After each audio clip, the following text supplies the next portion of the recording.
can I consistently move forwards and backwards down the wicket, forward down the wicket, back and across to cover off stump? If you can do that, you can access all deliveries, which means you can score all around the wicket.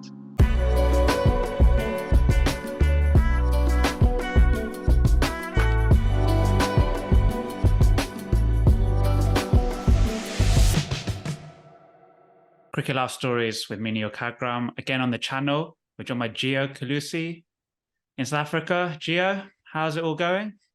Yeah, fantastic, Neil. It's always a pleasure to talk some batting with you. No, thank you again for coming on the channel. So Gio, we're going to talk about in this video about your 7 fundamentals of batting. Before we get into the meat of it, for those that may not know about you, a bit of your background, you want to just tell the audience a bit about yourself? Yeah, so I'm a batting performance specialist. Obviously, I work with batsmen. Most of the work that I do nowadays is online, but I do still work with players in person. But to date, the average improvement for pros has been 49.45% above career batting averages in under 16 weeks working remotely online. And that improvements are measured over the first full season after work. So if we just start with the fundamentals, fundamental number 1, see the ball. It sounds obvious, but it's more to it than just those 3 words, isn't it? Thoughts, emotions, and distractions are going to prevent you from seeing the ball, but not your technique. I think that's what a clip I saw from one of your videos. Do you want to just go a bit deeper into fundamental number 1? Yeah, so, I mean, it's really interesting. I'll give you a little bit of a backstory how I came upon that. So many years ago, I was assisting the Indians giving throwdowns for their tour of South Africa. And I managed to throw to Rahul Dravid, a young Pujara, and Harbhajan Singh, and I think the other one was Riman Sahar. I asked all of them, what is the most important principle of batting?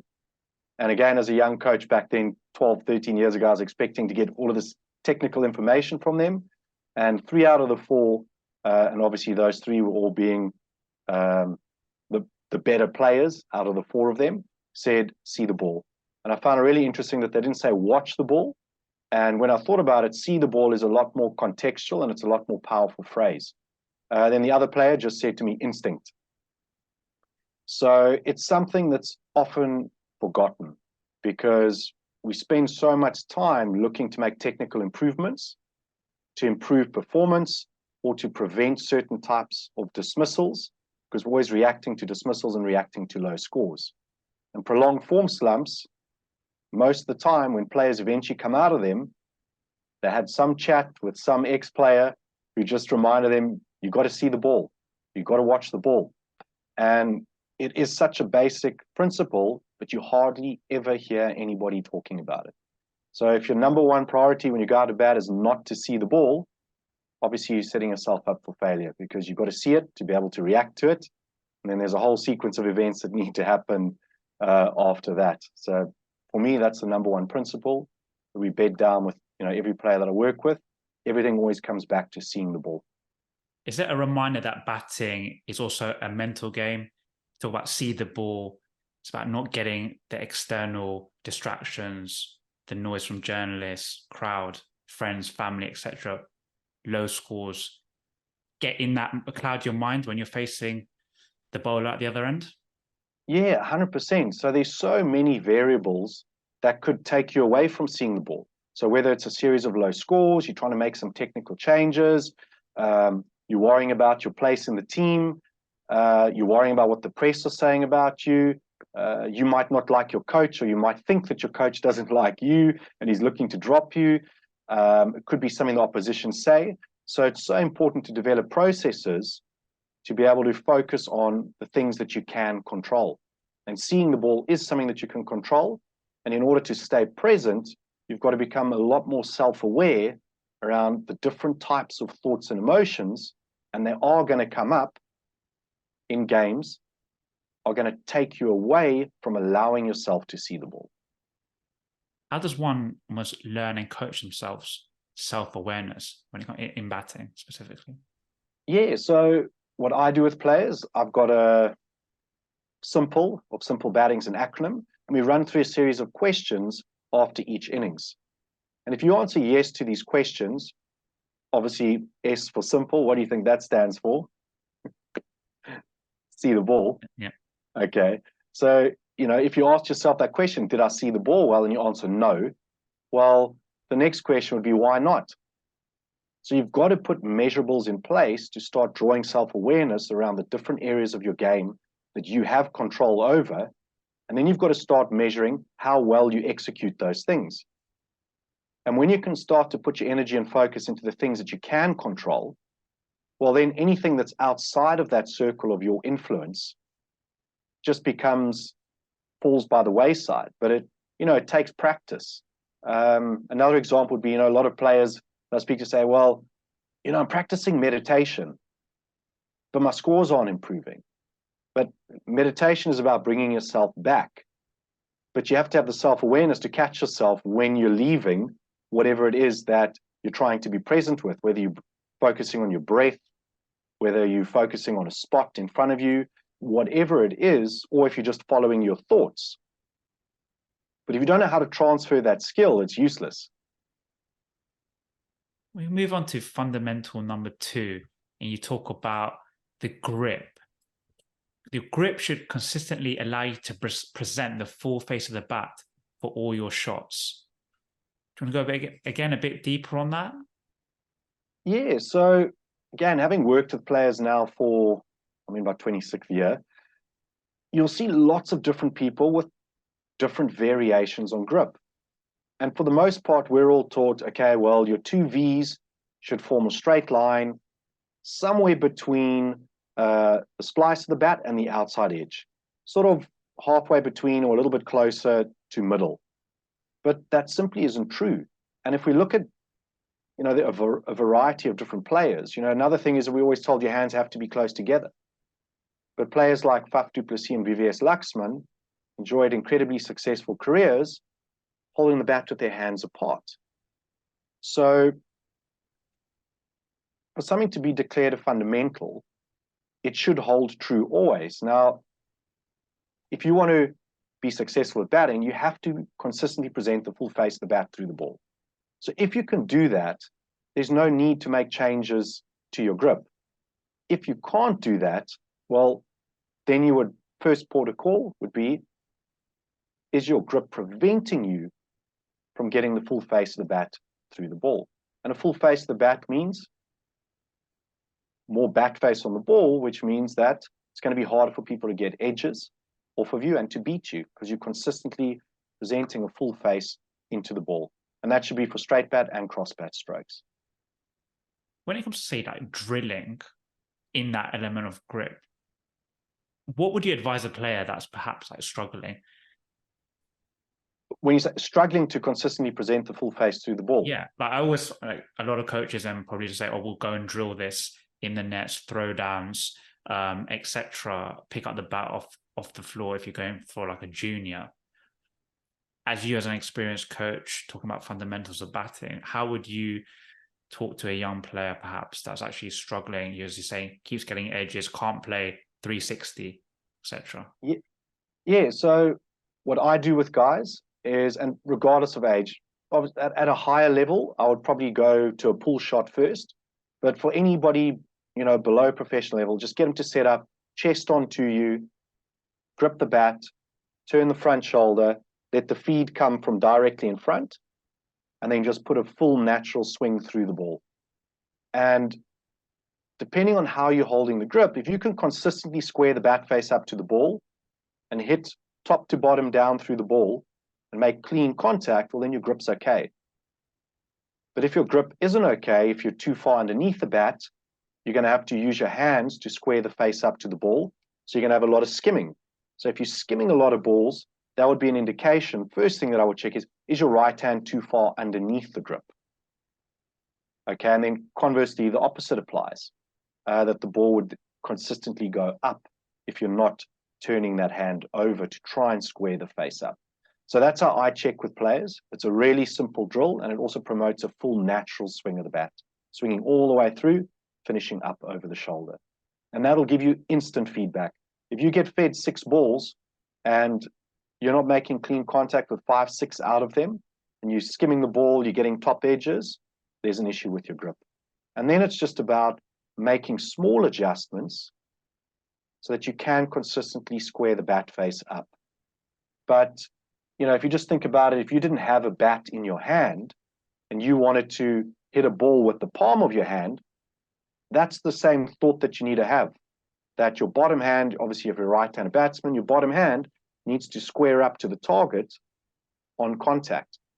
And if you have that thought and your grip allows it, if you can do it with one hand, present the full face there, you should be able to do it with two hands on the bat. So that's a really simple way to check, one, if there's an issue with your grip, two, are you making consistent contact with the ball? You also mentioned a couple of players that do it differently. Is it all about outcome then? Yeah, 100%. So the reason we need to have fundamentals in batting, and cricket's a little bit backwards, other than this is how you should stand, this is how you should hold the bat. There aren't any other established fundamentals. And fundamentals are so important because they allow for player individuality instead of trying to fit everybody into a specific mold. And I'll touch a little bit more on that, you know, when we get into unweighting the bat a little bit later on. You know, lots of things are being put forward as fundamentals and they're not. So for me, a fundamental should always hold true.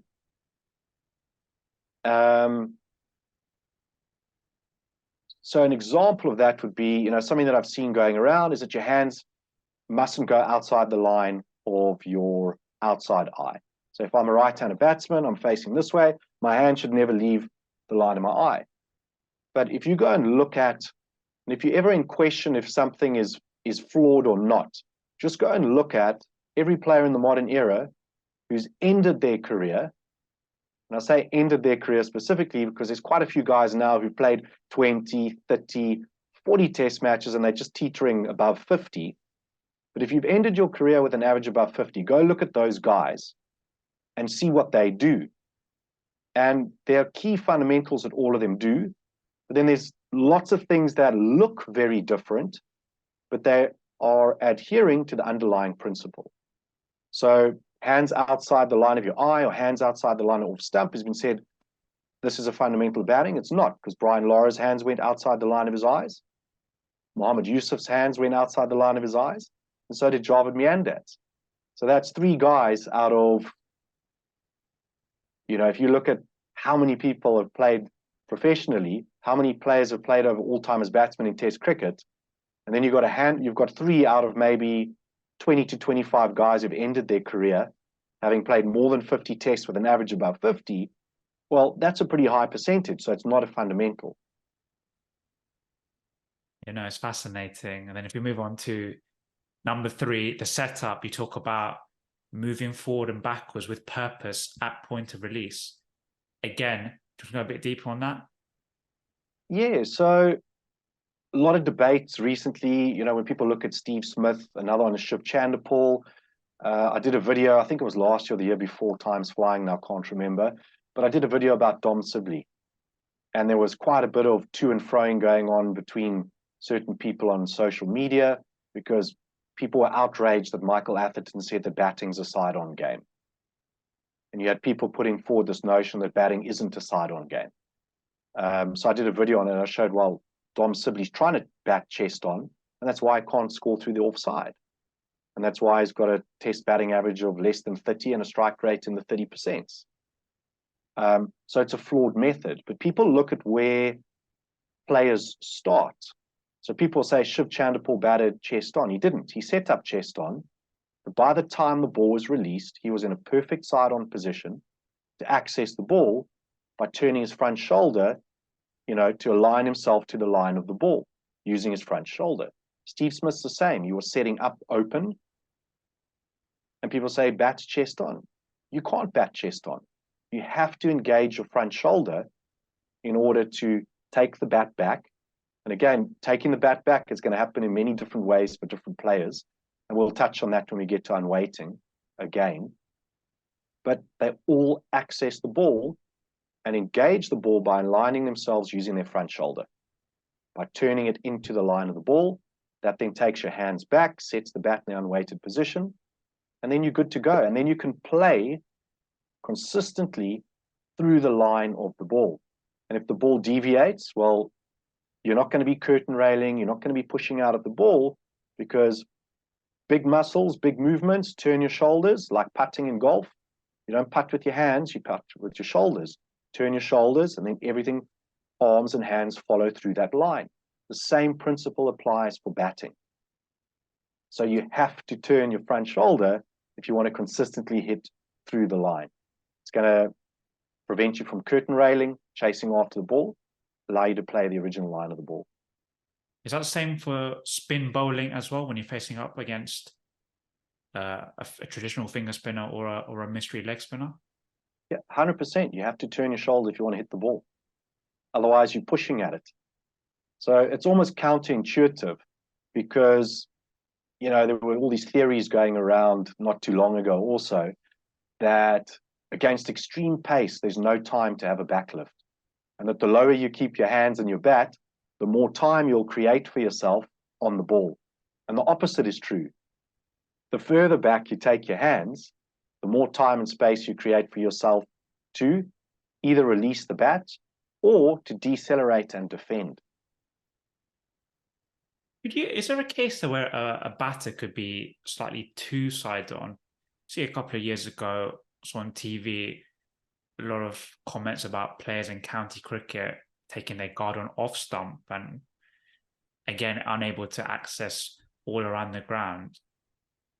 What were your thoughts on that if someone came to you with that theory? Okay, well, so coming back to that principle, okay, your setup should allow you to move forwards and backwards down the wicket. Okay, so if you can't do that and you're shutting yourself off, well, then there's an issue in your setup. So that's why it's so important to have an underlying principle, which is your measurable. Can I consistently move forwards and backwards down the wicket, forward down the wicket, back and across to cover off stump? If you can do that, you can access all deliveries, which means you can score all around the wicket, which would then also lead us into, the second one, which would follow on from that, is balance. Can you move from a stable position to a stable position? So if your setup isn't allowing you to access a certain area on the field, then it's flawed. So you need to revisit your setup, and can I move forwards and backwards with purpose? If you're unable to move from a stable position into a stable position, well, you need to go and revisit your setup again, because there's something there that's creating or allowing you to be unbalanced. If you're a right-handed batter facing a left-arm seamer, or vice versa, left-hander facing a right-armer, you see a lot of professionals on TV, they appear to open themselves up a little bit more when they're facing that style of bowler. Again, what would your comments on that be? And is it, again, comes back to the same principle of moving back and forth with ease? Yeah, so, as a right-hander, you're a lefty, right? Yes, I am, yeah. Yes, okay, so you're a lefty. If somebody's bowling right arm over the wicket to you, you want to align yourself to where the ball is coming from so that you can move forwards and backwards on that line. And obviously, when you're pushing back and across, covering off stump, what is that going to do with your bat? You're presenting a full face of the bat in the direction of where the ball's coming from. So now the ball's got to deviate a lot to beat your bat. But if you set up as a lefty, still as if you're facing a left arm over, well, now where's the ball coming from? The ball's coming from there, but you're aligning straight down the wicket. Now, how are you going to access that ball with a full blade? You can't. So your setup has to allow you to, whoever's bowling, that you can move in the direction easily of towards where the ball is coming from. You talked about balance there as well. For me, when someone talks about balance and batting, I always think about head position. You mentioned move to a stable position, Does that come with is it all about head position, or have I got that notion wrong? Well, in order to be stable, your head needs to be still. Okay, so the message that that I use that is the most powerful is, what is the outcome that you want? Well, you want to be balanced, you want to be stable. So, are you stable at the point of release? And once you've finished your stroke, are you stable? And just by focusing on that, you'll be amazed at the impact that it can have on the quality of your ball striking. Again, if someone wants to almost drill that, what tips would you give them? Well, that is the tip, okay? Finish in a stable position. Now, I think a lot of the time when we're coaching, things get overcomplicated and we focus on all of these small pieces in a moving sequence, which involves a lot of conscious thought. But a simple concept that even a child can understand is, if you're playing on the front foot, finish balanced with your head past your front knee. Stable position, head past the front knee. Anybody can do that, and that's a message that anybody who's got a fair degree of coordination, as in they can walk, they can run, they can jump, can find that position. When we start breaking it down into, is your heel striking, then bend your knee, engage your shoulder, keep a high front elbow, make sure you get the full face of the bat through the ball, hit the ball into the ground. It's far too much information. But when you break things down into these simple concepts, all of those dominoes that I've just mentioned, the sequence of the stroke fall into place naturally. And if they're not falling into place, well, then it's really simple. You run through the list of checks. By running through the list of checks, you'll find out what is the root cause of the issue, and then you can address it in a simple way rather than overcomplicating things.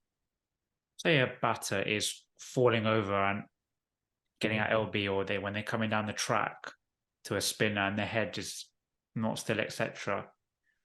When you say, for example, you see a professional and you see footage of that, how would you dissect that flaw as such? Really simple. What position are they in at the point of release? Are they balanced? And is that setup, is that position allowing them to move forwards toward the ball from where it's coming to present, to line it up and push back and across? And if that position is sound, then they will be balanced. You can move from a stable position to a stable position. But if you're busy moving and your head's going across the crease instead of down the wicket to in the direction of where the ball's coming from on release, well, then you're going to have problems. Then through to fundamental number 5, you talked about it. Just mentioned it. Batting is a side-on game. Front shoulder. You align yourself to the ball. Anything further that you want to add to it from what we've already stated? It's about turning that front shoulder into the line of the ball. And if you do that, as I used that example of putting in golf, then everything's going to follow that line. And when you're turning your shoulder, what happens to your head? You start going forward. So your head will naturally be moving towards the ball. Again, and everybody's different. Some players resonate with get your head to the ball, smell the leather on the ball, get as close to the ball as you can with your nose. But other players actually feel things differently. So the concept of getting your head or leading with your head towards the ball is foreign to them because they experience it more as movement through their feet. I'm pushing off my back foot to go forward, or I'm pushing off my front foot to go back and across. So again, that's why it's so important to understand that everybody's an individual. Everybody's going to interpret things differently. Everybody's going to have a different perspective. Some players are more visual. Some players are based more on feeling. So you want to have your fundamentals to be as easy as possible to communicate. And then the skill of a coach or a specialist is, how do I communicate this message in a way that this player is going to get it, that it's going to resonate with him? What do you say to anyone that does suggest that batting is not a side-on game?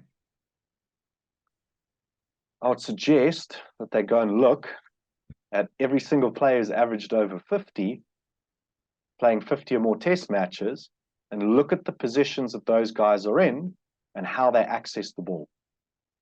And having done it, I can tell you now that none of them batted chest on. And, if something's going to be put forward as a methodology that works, well, there's a big problem if the very best of all time, not a single one of them has done it. So it's clearly a flawed method. Other example is, this new concept that's been put forward. Hands have to stay close to the body, can't go outside the line of the eyes. Yes, it's a sound practice, but it's not a fundamental, because there have been players who've averaged over 50 who have had their hands go outside the line of their eyes. So that's not a fundamental. So that would be two ends of the spectrum, where something that actually is it's a sound principle, but it's going to also could potentially ruin a lot of players' natural bat flow. And if we look at the guys who've averaged the most, they're actually the players who have the biggest arc on the swing of their bat. So Steve Smith, big arc, comes around from point into the unweighted position through the ball. Donald Bradman, big arc. Interestingly enough, not many people know this, Gio Colussi, big arc. And, he's in the mid-50s. Okay, and then as the arcs get smaller and smaller and more compact, the averages are lower and lower.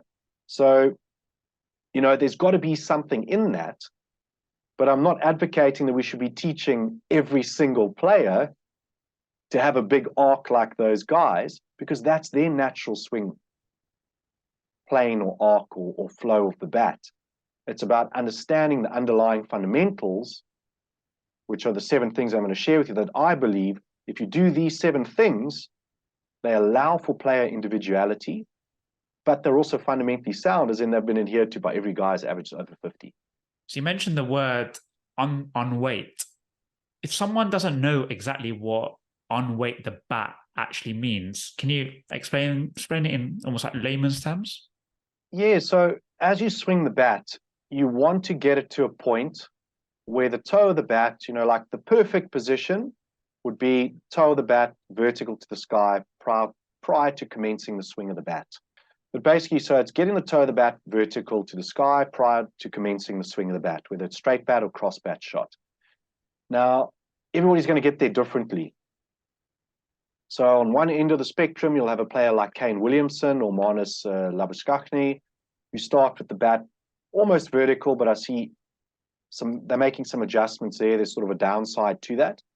But, they've got a small movement back as they turn their shoulder, and the toe comes up and it goes straight back through. But it's on a very, very narrow path of the bat, the arc. And then, as I mentioned earlier, you've got guys like Steve Smith on the other end of the spectrum, whose bat is coming around, it's pointing at point, comes around in a big arc into the unweighted position, and then through the stroke. And then you're going to have variances all the way in between. Some people won't get it vertical, or, if you want to call it perpendicular to the ground. Some will go just past the perpendicular, a little bit more high risk, and others might be just a little bit short of it. But what it's doing is, when the bat is in that vertical position, it's light, because all the weight to the bat is now coming down through the handle.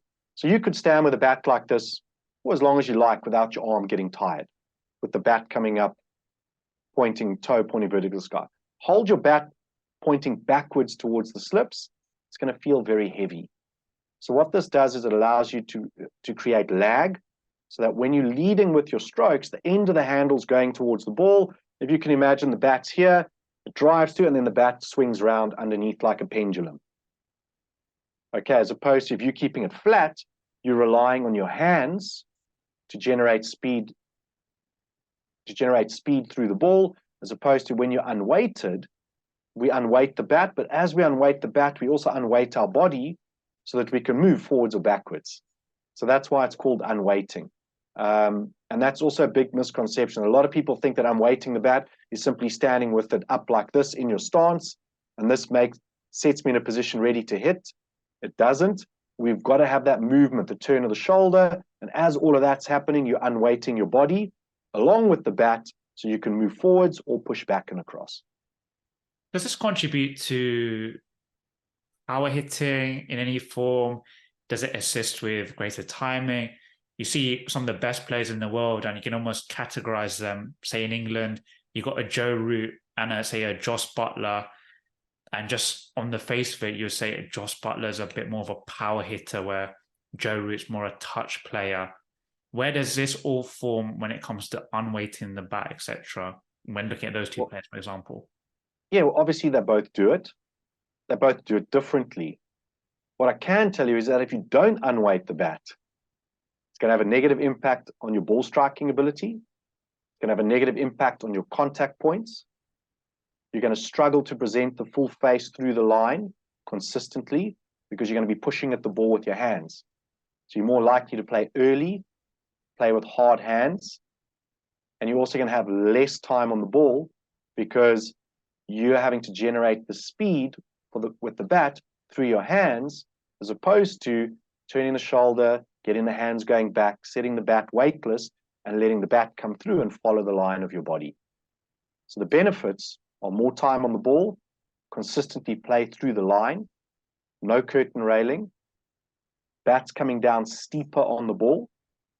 So you're going to hit the ball down into the ground more consistently. And then if your head positions are good and your body angles are good, and you're unweighting, even if you are early on your strokes, the bat will still be coming down with the toe behind your hands, even when you get out in front of yourself. If your hands are low and you're not unweighting and you're pushing at the ball, well, as you push, what happens to your head? You've just seen your head comes back. Now your contact points, if you're slightly early, toe of the bat is ahead of your hands. Now balls are going up in the air. So you also get away with more by unweighting because you're coming down steeper on the ball. Even if you're early, the ball's still going down, and your ball striking, your timing is better because you're generating more speed through the ball. And also, as you unweight, look what happens to your head. Your head goes forward. Now, if I want to push back, I can push back. If I want to keep going forward, I keep going forward, but I've got a good body angle to hit down on top of the bounce of the ball. Then branching off from that to fundamental 7, point of contact, making contact with the ball in line with your eyes. Does it all just link back together? Yeah. So obviously front foot, sort of under the eyes. But again, if you think of your body at being an angle when you're hitting the ball, we always want to maintain an angle with a forward lean. So even if you're playing back with a straight bat, we never want to push back and let our head be over our back leg, because now your contact point's got to be right close to your body. But if you maintain an angle like that, even if you're slightly early, your bat is going to mirror the angle of your body. If we're moving forward, depending on the length of the ball, if it's back of a length, smaller stride, we're there. But the further forward we go, the lower this angle becomes. Which then, again, it might not be, you could be making contact out in front of your pad, which we want to be doing, but it's under your eyes. That ball's going to go straight into the ground. And we want to be making contact past the pad if the ball's in the channel of the stumps, because obviously if your contact point is a little bit in front of the pad and your head's over the ball's got to deviate a lot to hit you on the pad. And it's less likely that you're going to get hit on the pad playing from strong positions like that versus if your head's staying slightly back.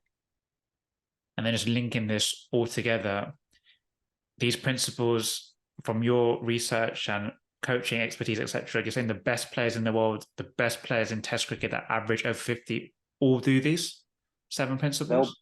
They'll be adhering to these principles.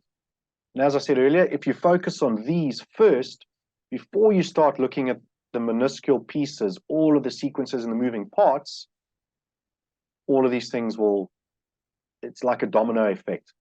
They all, one knocks onto the other and the whole sequence just flows. So it completely simplifies batting for you, but they're also things that you can check very easily. And then obviously if something's slightly off, you just go one step back and you just work your way through the order. Start at number 1, work your way through to number 7. If you're ticking them consistently, well, you're going to be hitting balls well, full face the bat through the ball, good contact points, you're going to be balanced. And those are all the things that you can control. Gio, it's fascinating. If players watching this and wants to get in touch with you about coaching, etc., what is the best way to do so? Just through my socials. So Gio_Colussi. That's on Instagram. Otherwise, guys can look me up on Facebook. Also, just Gio Colussi. Those are probably the two platforms I'm most active on, as well as LinkedIn. Yeah, I'll put the social handles in the description of this video. So whoever is watching this, please do reach out. And then amateur players, simplebatting.com. Also got a Facebook page for that and a free Facebook group that's got a ton of content, including all of these fundamentals and a few other drills and exercises and things that I share freely to try and help players ultimately score more runs and become consistent run scorers. Gio, perfect. Thank you once again for coming on the channel. Do appreciate it. And yeah, for the audience, whoever is watching this, please do check out and reach Gio directly through the links in the description of this video. So Gio, thank you very much. Cool. Pleasure, Neel. Thanks for having me again.